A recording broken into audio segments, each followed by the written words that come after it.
Aéroport de la base militaire de Villacoublay mercredi en fin de matinée, les 4 ex-otages atterrissent sur le sol français. Accueillis au bas de l'échelle découpée par François Hollande et les familles, émotions et joie sont indescriptibles. Pas mal d'émotions mélangées et puis là, tout à coup, le choc. Le choc quoi. Il arrive toujours à continuer à rire de sa situation, il y a des blagues pourries. Il nous a raconté son escapade, sa tentative d'évasion de 48 heures, son plus grand exploit sur 3 ans.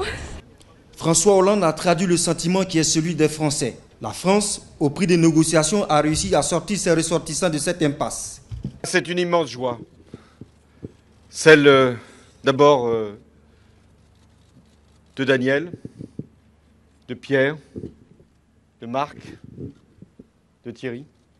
Immense joie de retrouver leur famille, leur pays, et enfin de retrouver une vie libre. Je veux saluer leur courage. 3 ans. 3 ans d'épreuves, d'attente, de souffrance. Ils sont non seulement des hommes qui ont subi ces moments, mais ce sont de grands citoyens français qui ont fait honneur dans leur captivité à la France. Je veux également m'adresser aux familles des otages qui sont encore retenus et aussi à vous dire que nous devons tout faire pour obtenir leur libération, et ce qui suppose discrétion et solidarité. La France, c'est une république.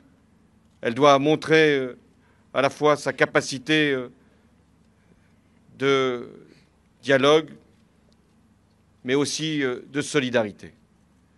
Nous sommes dans un moment où nous devons nous rassembler. L'unité, c'est la condition indispensable pour la réussite.